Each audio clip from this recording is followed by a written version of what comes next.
Major League Journeymen back in the house. Dan Gargan, Dax McCarty, Alan Gordon, and the zit on his forehead. Did you name it yet? Dude, I've meant to tell you this before. You look like shit. And you're talking about you look terrible, dude. When's the last time you shaved? Wait, listen. I live in a cave and I have 4 kids. What do you want me to do? This is what it looks like. So if you guys are ever thinking about having more than 2 children, think again. Okay, there are consequences to be paid. Guards, you could have phrased that so much better. Breaking news on the Journeyman podcast. Transfer news. Transferred out of Alan Gordon's face, the mustache. Transferred in, the big zit on his forehead. Oh, yeah, I got a zit on my forehead. Thanks, Gargs, for telling the whole world. Thanks, bro. Well, everyone can see it. Hey, listen, man. The whole world wants to know, Gordo. They want to know what you're up to because you're the only one of the 3 of us here that called the resurgence of the LA Galaxy, who now are the only Western Conference team that are qualified for the playoffs. They clinched, and a resounding win against LAFC in El Tráfico. How does that make you feel? Do you feel vindicated, or do you just feel like another day in the life of Alan Gordon? Where are we? Where's your mental state right now?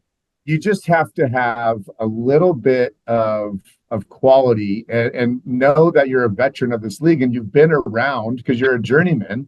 So what you do know about this league is once you have a down year or maybe like 4 or 5 for the Galaxy, it's going to come back, right? And if you have an up year, you're going to have a terrible year the next year. That's nice. Did you think, honestly here, were you not at all concerned about the Galaxy at the beginning of the year? I know that you picked them, and I know you picked them to be better, but at that moment, they hadn't made a lot of these significant signings that they did. They had announced Peck, who is fantastic. Paintsel, who's been, he's been a difference maker. Joveljic, I think you had question marks about Joveljic. I really like Joveljic, and I've liked him for a while, but he's got, 14 goals? Like, were you really honestly like, oh, hey, Greg and co are going to turn this thing around and they're going to be in first place? Like, is this expected for you? I mean, listen, I thought that they would be a lot better. I thought that they would get into the playoffs. They have exceeded my expectations for sure, gladly, because we always had doubts about their back line. Is there still a little bit of, I think they've tightened it up. I really do think they've tightened it up. But what I did know is I really do rate Puig super highly. And I think that when he's on the field, I think he's one of the one of the biggest game changers in the league. Okay. And we can argue that's fair. He's that's fair. Top 3, top 5 in the league, probably top 5, right? And I thought they had a really, really good midfield. Puig leads for your factual context, for your argument, Puig leads the league in touches. And he's 400 ahead of the next player.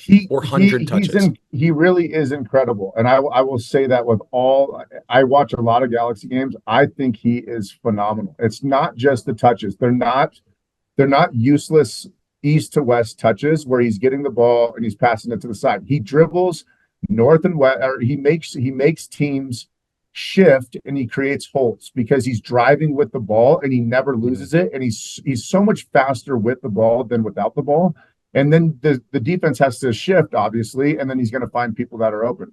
I think the one thing that he's really improved in is his final product. I mean, I don't know what his stats are, but he's scoring goals. He scored a great goal the other night. He combined with Royce. Is that how you say it? Royce. And they're starting to get a little bit of chemistry together, which is fantastic. And Royce is just so calm. He's going to give them a calm presence. And so I just thought that, I thought that they would have a resurgence, and they've done fantastic. Dax, you've been a massive proponent on here about Puig and his abilities, obviously having shared the midfield against him. We're talking Tráfico, right? Specifically. Yeah. I watched a bit of that game. I didn't get to see the whole thing. I thought that Puig was fantastic, specifically in the second half, but I still would probably argue that Bouanga is or was the most dangerous player on the field. Do you agree with that assessment? Do you disagree with it? I disagree with you, but okay. I disagree with you only because I saw most of the second half. I didn't see a ton of the first half. We had just obviously finished up our game against Nashville. But I did see that I think Bouanga, he scored a goal, right? Did he get an assist? I know he scored. Did he get an assist He as had well? a goal. I don't know if he got credited with the assist, but he should have. It was a ball Yeah, played across that got a tip on it, and right. Bogusz finished at the back end. I think that the only reason I would go towards Puig being just a little bit more dangerous in the game that I saw in the second half that I saw of Trafico. Like Gordo touched on a little bit, he's involved in everything. He's involved in everything the Galaxy do going forward. There's not one time where the Galaxy create a chance or through possession that he's not on the ball. And so there's two No, things. it's a great point. So there's and Bouanga, it's basically just him in transition, right? And then, he's not gonna do the things that Puig does. That's not his strength. He's not coming to help Mm-mm. combine. They're not the same player. No, They're they're two not. very But different but from players. from Yeah. what I saw, it was very, very much Puig directing traffic. And they were already down 2-0. And this is the thing about the Galaxy that I'll try to hit on quickly here. The reason why I think they're a little better defensively and they've answered some of those questions is because Jalen Neal has gotten healthy and he is making me a believer. I had some question marks about him. Did you have question marks about it? Dude, I've liked him He for a long looked, time. he's young, right? And he looked a Mhm. little bit fragile. He didn't look up for the physical battles that you have to have against MLS strikers at times. Second half, I saw him dominate Bouanga. There were two or Mhm. three instances where Bouanga had a 1v1 chance with him, and Jalen Neal stood him up, frustrated him. Bouanga got in his face, grabbed his jersey, and Jalen Neal was like, I'm not backing down. Like that, Yeah. that to me, the Galaxy have missed that a little bit. They haven't really had a little bit of an enforcer on the back line. And I think Yoshida, I mean, he's a part of the old man club like me. He's a really good organizer and he just keeps things simple back there and he helps that back line a lot. So I still don't love the fullback situation there. I think Yamane is a good player, but more so in the attack. But I think with those two, you have a stable foundation defensively. On the other side of it, with Puig, this is the reason why it's going to be so tricky to deal with the Galaxy. When he gets on the ball, Gordo already touched on it. You can't take the ball from him. He's too clean technically and he's too fast. There's not one player, in my opinion, that is able to stay with his shiftiness. So how the Galaxy build is they have three at the back and they tell the other midfielder, go high, stand on. They have their other two midfielders in the midfield with Puig, right? Usually it's Cerrillo, it can be Royce, it can be Mark Delgado. Though one of those guys, his sole responsibility is just to stay in the middle of the field for transition moments if they lose it. Right. Puig goes and finds the ball wherever he wants. And this is where Vanny, I think it's a Greg Vanny masterclass because he knows the player he has. He tells his other dangerous attacking players, go stand along the other team's back line and find gaps, find holes. Ricky will find you. And then Puig, his job is to get the ball off the center backs and just drive forward because no one can stay with him. And he does that. He does it at will. He creates chances. LAFC completely lost the plot in the second half because they weren't able to stay compact. Puig went through the midfield with ease, found players out wide, crosses were on, cutbacks were on, and then the last point is Joveljic. If he's healthy, he gives them a solid base. When the Galaxy struggled against us, it was because they had Paintsel playing as a false nine. It's not going to work. You need Joveljic in there. You need Joveljic in there to occupy center backs and to finish chances. And Joveljic was brilliant. He was fantastic in Trafico. He was just as good, if not better than Puig, because guess what? He scored goals and he created chances. So that team is probably, other than Miami, the most informed team in the league right now. Easily the best team in the West, and it's going to be interesting to see if anyone is going to be able to take them down before MLS Cup. I don't see it right now. Well, let me fill in some of the gaps because the first half, Bouanga was nasty. And he put Jalen Neal on skates a couple different times. He also created some real goal-scoring opportunities. He obviously finished one. He put one across. Bogusz finishes. He makes I don't know if it was his cross. Gordo, was it his cross that Giroux put off the post to go up 3-0 before the end of the first half? I wasn't home yet. I didn't see that. Dude, so LAFC, to be fair, was extremely dangerous in the first half, and the Galaxy were lucky not to be down 3-0 going into halftime. They completely flipped the script. They completely dominated the second half. LAFC completely went AWOL, and they ended up with a red card. The game completely changes. But to be fair, the Galaxy, I think, put 2 in the first 10 minutes of The the second feeling I half. get with the Galaxy, Dan, and this is, sorry to interrupt you, but it's similar to Miami. You can score goals on them. They're going to concede chances. It's just on the other end of the field. They're too dangerous. They have too many weapons. You're not going to be able to hold off their pressure for 90 minutes. It's just, I don't know how you solve the problems that they present to you from an attacking standpoint. Well, I mean, you guys both know this. You have to put pressure on their back line, because if there's pressure on their back line and you're going the opposite way, then their attack has less time on the ball. The Cerrillo, which I was somewhat surprised to see this, I thought his line splitting ability from a passing standpoint was much improved from what I had seen in the past. He's a better player than he was when he was in Dallas. Yeah, I was somewhat impressed. Gordo, I want to ask you though, is this so? Okay, Galaxy's in the playoffs. They might win the Western Conference. They should win the Western Conference. What do you think about their team heading into the playoffs? Is this the most dominant attack in the Western Conference, or is it the most inconsistent back line in the Western Conference? Because I also saw plenty of that too. And when you're talking about the playoffs, you're talking about playing against high-level teams, game in, game out. Obviously, having home field advantage is a plus, but how do you view that? Well, I think it's both. They have the most potent offense. They've scored 57 goals. The only team that scored more goals than them is Miami, right? The other number one team the number one team in the Eastern Conference, but they've also given up probably the third most. Actually, no. I mean, they're down there. They've given up 40 goals. So that's not nothing. It's probably in the middle of the pack. So if you're going by those standards, I mean, they're the most lethal offense in the West Coast. If I'm going to pick one, however, they're not airtight in the back either, right? And when it comes down to playoffs, that's usually what matters. It's the teams that can lock it down in tight games, and really, because they're going to be tight games against other really good, solid teams. And the team that, I'm not sure you want to get into, a gun battle, a shootout in playoffs. Games just don't go that way in tight games in the Western Conference Championship, so on and so forth. The thing that concerns me and worries me, and granted, take the context with this as well. I saw the Galaxy on a Sunday afternoon on a Labor Day weekend against St. Louis City without Puig, and they were boring. And it was Marco Royce's first game. I still think that Vanny's got some question marks in terms of the attack, because I don't know if they've put all their attacking pieces on the field together yet. I still think Painsel's out. They played with Fagundes this past weekend, which I think realistically he's probably not on the field as a starter. And then how does that spacing work? And to be fair, if you don't have Puig, who does it for you? Yeah, their biggest issue is balance. Their biggest issue is going to be balance, and their biggest issue is going to be balancing the other side of the ball, because defensively, with all those fantastic attacking weapons on the field, you leave yourself exposed. I had a funny thought. I was thinking, you know what?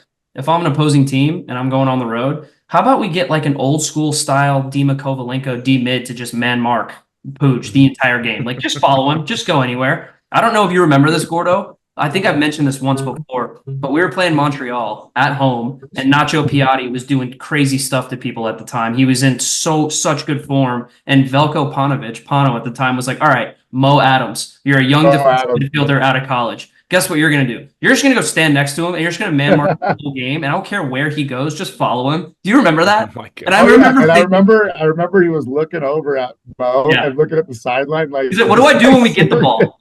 He's like, what do I do when we get the ball? He's like, just stay on him. Just don't move. And he didn't even show for the ball. He was just standing next to him. He didn't even want the ball. And I remember thinking, this is kind of crazy. I feel like I'm playing U12 soccer right now, but guess what? It worked. It did work. So I'm thinking if any player in the league deserves that type of treatment, it's probably Puig. But yeah, Galaxy, they're in really good form right now. I'll be curious to see when everyone's healthy how Vanny lines them up. Yeah, is Carlos?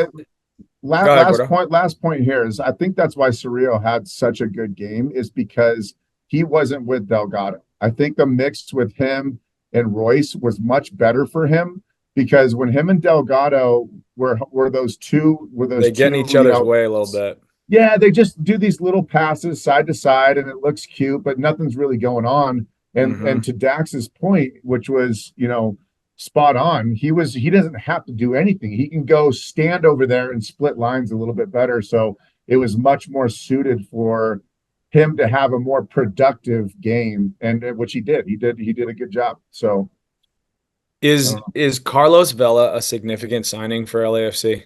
Is he going to do anything? I don't think so.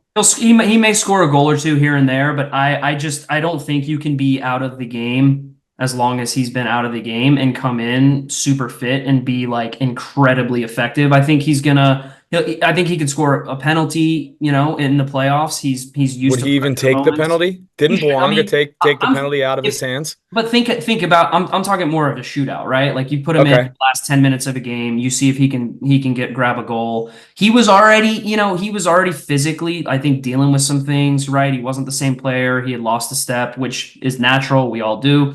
I think this is more of like a ceremonial signing. Like, listen, we couldn't come to a contract agreement. You are a legendary player for our club, probably the best player in our club's history without a question. Like, this is like us kind of throwing you a bone and saying, hey, if you want to try to go for another ring, like just come play for us, and we'll see what happens. That's what I think this is.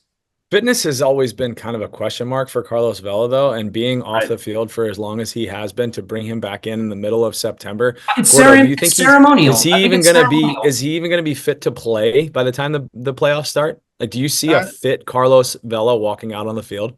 I really hate this move, and I hope he proves me wrong. I hope he's been grinding, like running hills. He's been doing the Manhattan Beach sand. He's got like 3% body fat.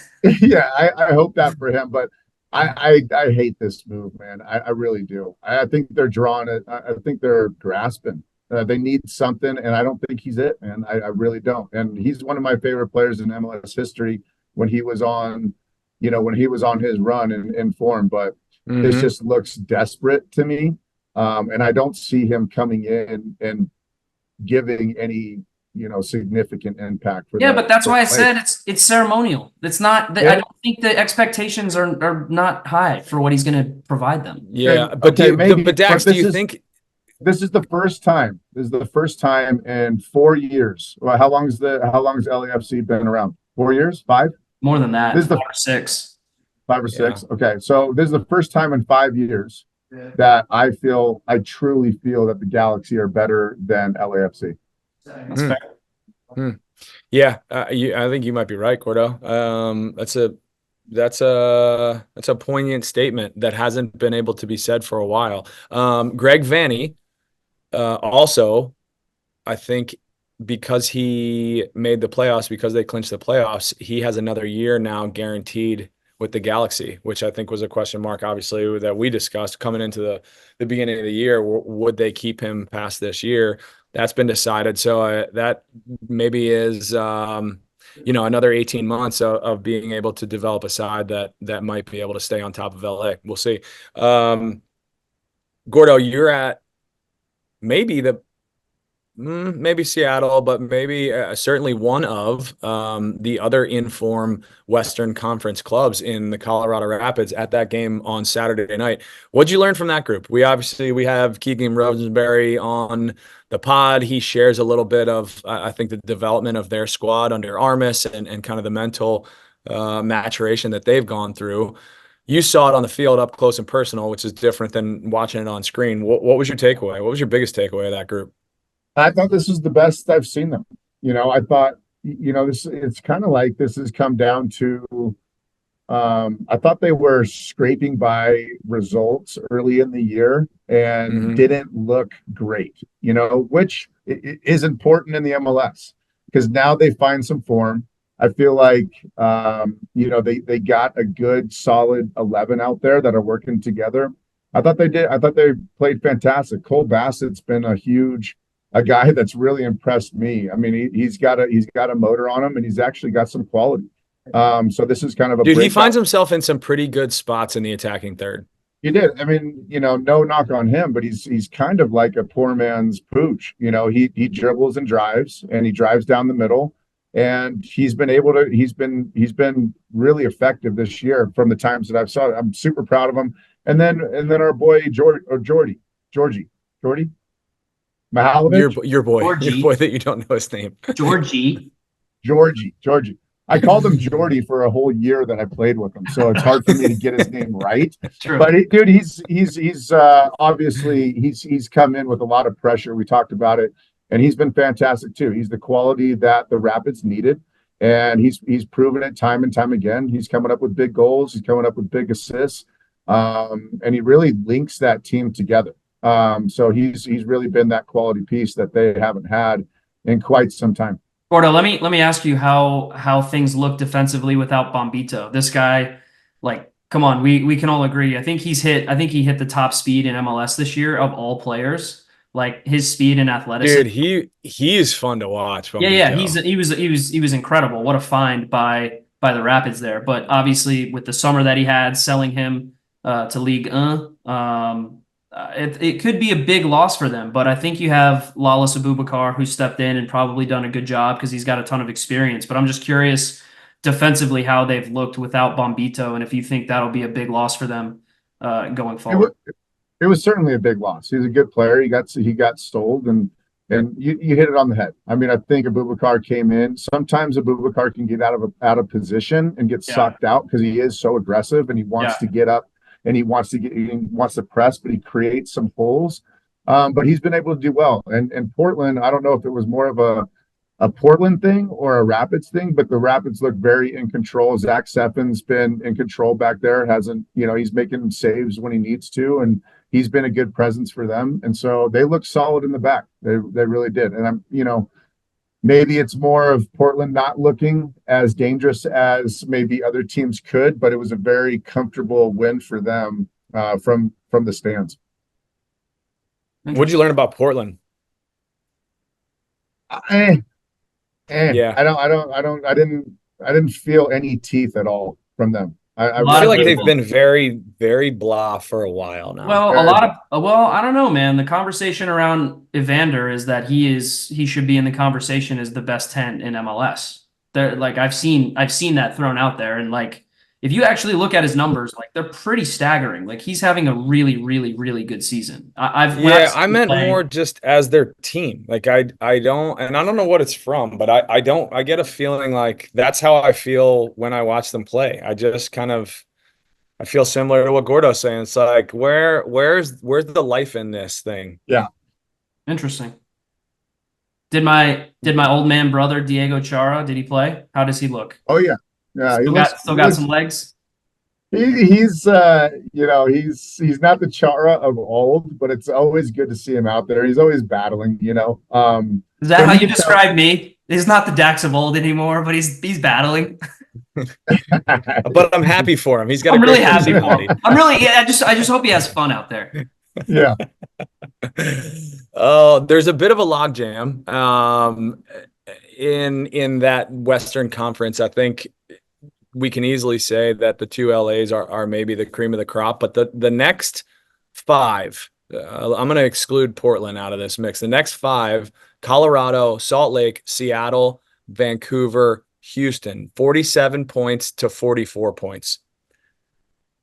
Do any of those teams jump out at you as the cream of that crop, or do you lump them all together? I lump them all together is my first thought. If I had to choose one, I'm going with old faithful Seattle Sounders. Seattle. Yeah, for me, it's an institutional know-how, man. We doubted them. We doubted Schmetzer. We doubted Seattle. They looked like crap in the beginning of the year. We didn't think they made enough changes. We questioned De La Vega, who, let's be honest, that's still not looking like a great signing at this point in time.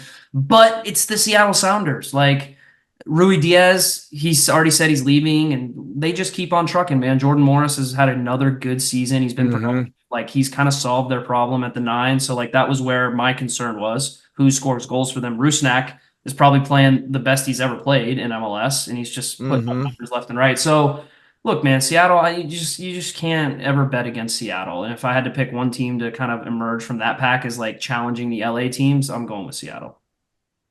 Gordo, I think that we both liked the chances of Houston this year, and they started off slow, and I think are maybe starting to find some form. They're getting some results. Hector Herrera injured 2 to 3 weeks. Oh, is he really? I Big didn't see that. loss. Big loss. That is a big loss. I He's saw the a heartbeat of quote. that group. I saw a quote saying, "I hope he's back for the playoffs." Oh no! What did Yeah. he hurt? Hamstring? Hamstring. Ugh. Not good. But Ugh. I would have agreed with you, Gargs. Houston, they're fun to watch, dude. Our boy Benny, who's been ducking the pod, by the way, he has them humming along, and they Mm-hmm. play like if you take out like the Miamis and the Columbuses of the world, and you watch like some highlights from a Houston game, you see some stunning football, man. Stunning. And I call Mm-hmm. it football because it's like I feel like I'm watching Barcelona at times. It's like Yeah. I'm like, Ben, I didn't know you had that in you, man. That's great. That's why I want to get him on here. So he says, like, where was this, with DC? You could have used me like that, right? Like, what's going on? Yeah. He'd have been like, well, Dax, you were my midfielder, so Yeah, how were we exactly. That's supposed the to do answer. that? I just want to hear that. I just want to hear that. Well, once we got Uh, zero, I could have done that, is what I'll say. you could have ducked around it. Four teams that are clinched for the playoffs: LA Galaxy, Inter Miami, FC Cincinnati, and the Columbus Crew. Three out of the Eastern Conference. Has anything changed your mind now that Messi's back on the field, that Miami is still the front runner for MLS Cup? No, because I thought well maybe I didn't pick them, but yes, they're the front runner, dude. This guy is stupid. He's stupid, and our boy Dax is going to be marking this guy in about 5 days time here.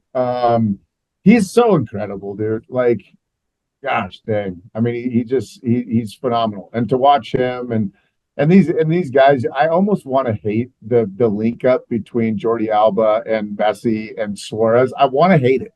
I do Mm-hmm.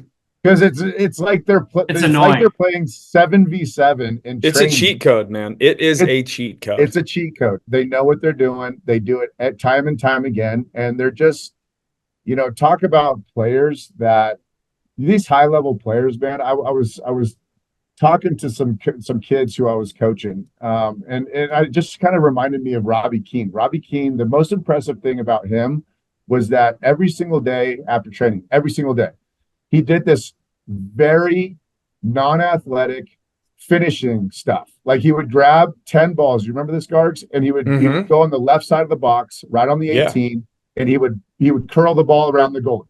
And he would Yep. hit it And he would 25 times. do the cartwheel after it every Every single time. The most unathletic cartwheel you've ever seen in your life.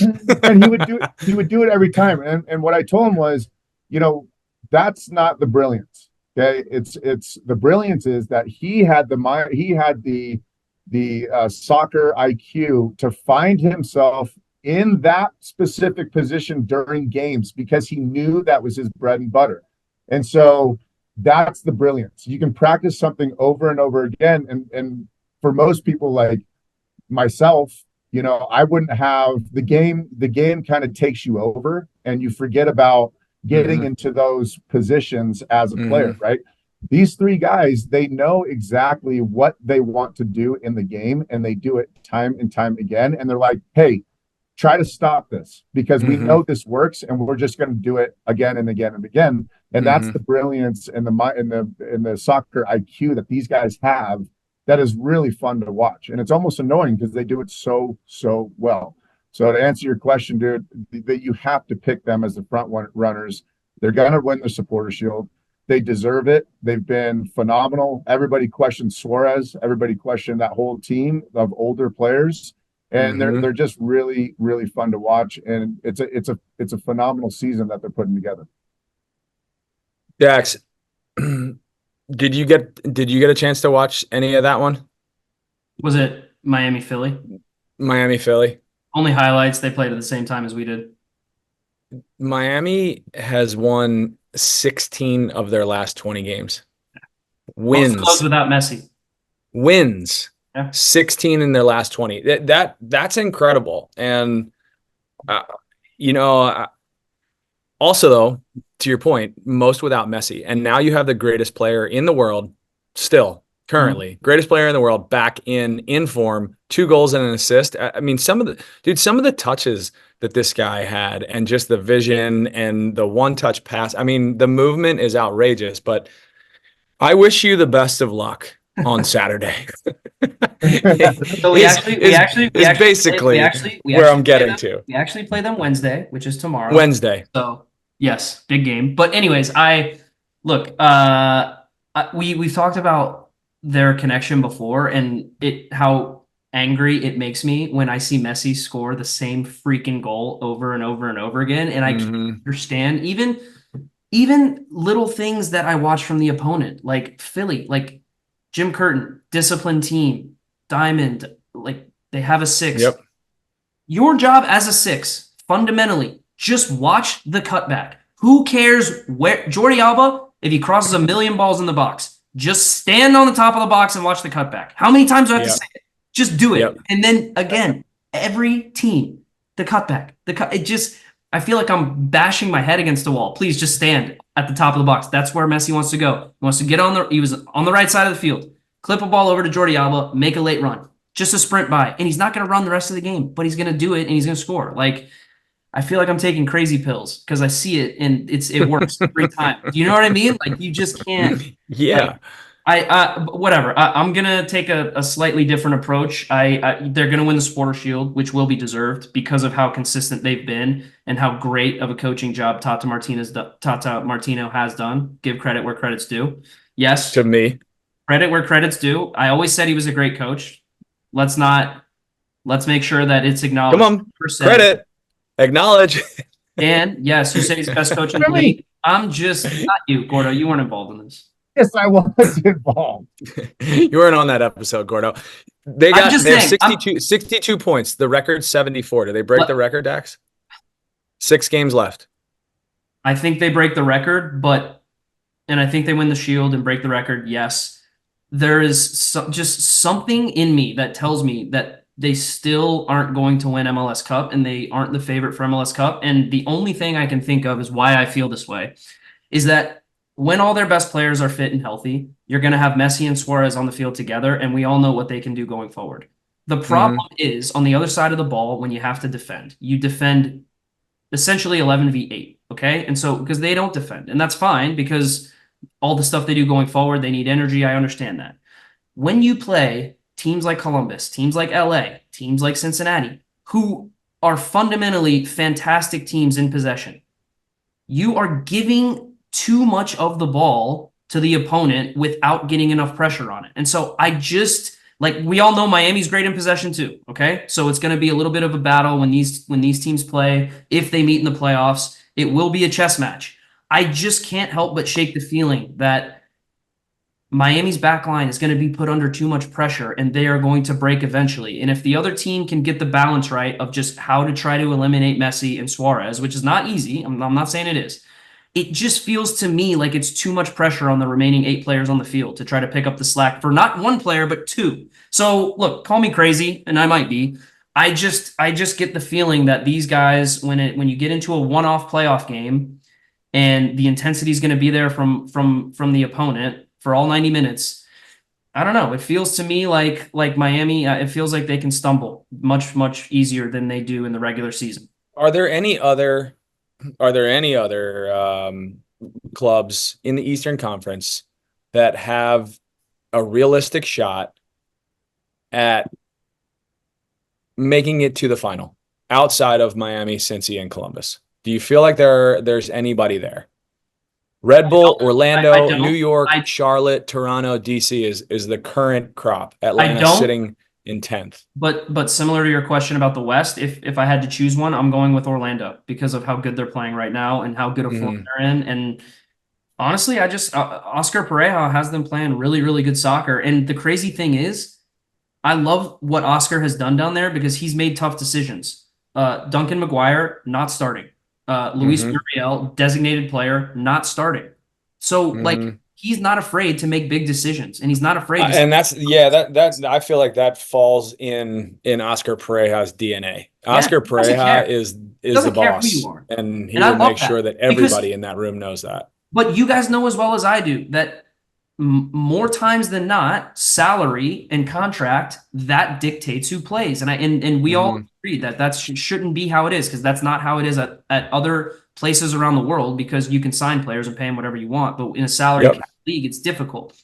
The fact that Oscar's done that in numerous different places, it's always impressive to me, and I love what he's doing down in Orlando. I love the fact that he has an attacking 7 or 8 players that at any given moment he can rotate through. Remember, we all thought Nico Ladero was going to go down there and kind of be that final piece for them. He can't get on the field either. He's not starting for the team, right? So like this guy, I just love what he's been able to do as the season has moved on. Orlando was not good in the beginning, and they have gotten progressively better and better and better as the seasons wore on. And you know as well as I do, if you hit a rich vein of form, you're in a good spot. And I want to see a Miami-Orlando playoff matchup. I think that would be absolutely that would be fun. And I got news for you guys. Orlando, for better or worse, they got a bunch of assholes down there on their team. But guess what? When you have to play against those guys, they're not scared of Miami. They don't mind going down to Miami and kicking Messi and ruffling some feathers. They did it in that would get nasty. It would be really fun to watch. And so I think Orlando is probably the biggest shout out of those teams that you mentioned.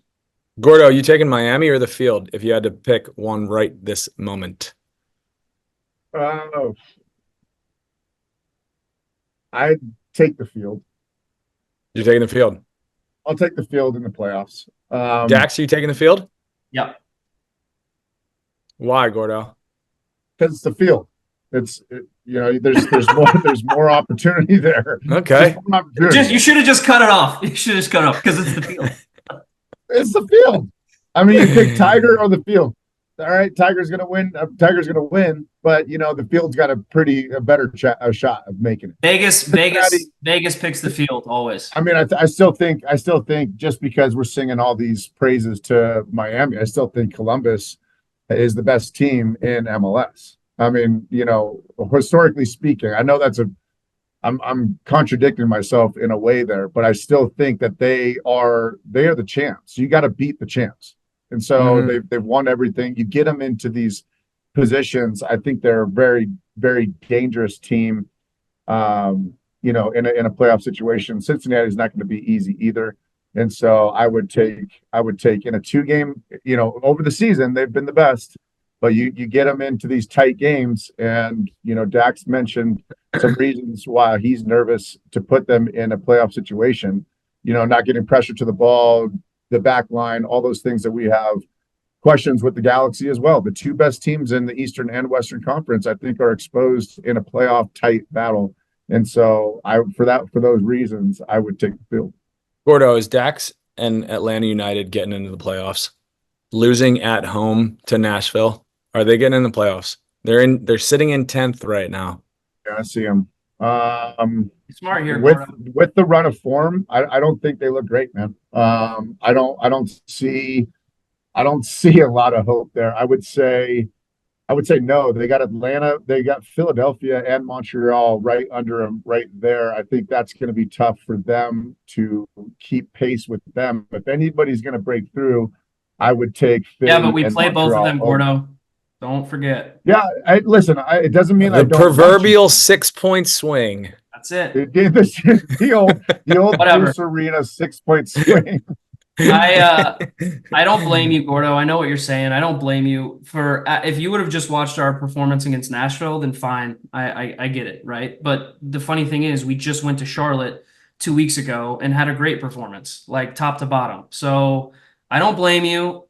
So what are we missing, Dax? What are we missing? Tell us what we're missing. Because I'm going to agree with Gordo. I don't see it. Okay, well, you guys suck, but I don't necessarily blame you if you've seen how inconsistent we've been. I've tried forever, for this whole season. I've tried to put my finger on why our form at Mercedes-Benz Stadium has been so erratic and so up and down, and to be completely honest, more down than up. And I was sitting on the bench against Nashville, and I was watching, and we just started flat, and we came out flat again. And it's so frustrating because the message from everyone, from the players, from the coaches, is, hey guys, let's have a fast start. Let's use the energy of this wonderful crowd, and let's go for it, right? And it's just I don't know what it is about Mercedes-Benz, but I feel like because Atlanta has been so good there historically. They were always so good at home. It's been such a fortress at home. I feel like there's almost maybe a little bit of built-in arrogance that every time we step on the field, we're just like expecting it to go the way that we want it to go, right? And so that's the only thing I've really been able to come up with, because it doesn't make sense. Like, we should be much better at home than we have been all season. And so What's your remaining schedule? Miami up next. Miami, Red Bull twice, home and away. Philly Okay. away, Montreal home, Nashville.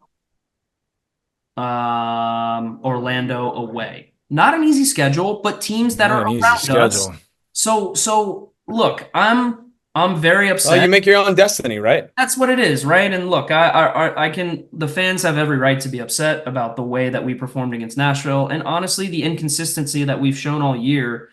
It's been hard. It's been hard for me. It's been hard for the players. It's been hard for the staff. It's been difficult to get a pulse on why, but you still have a chance. And that's what people say that's the bad thing about MLS. And you know what? Maybe they have an argument.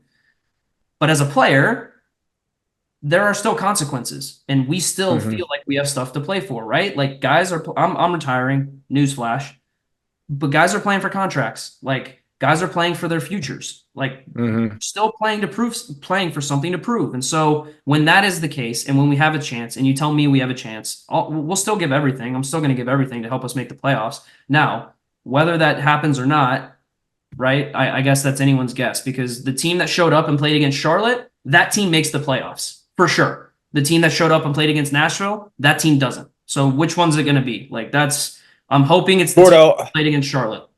Gordo, I've been in this position with a lame duck coach and with a lame duck organization that is, turning things over. You've obviously been in this position. I think we've seen it most recently with the U.S. men's national team and their performance against Canada. You could tell that everybody is just waiting for the next thing.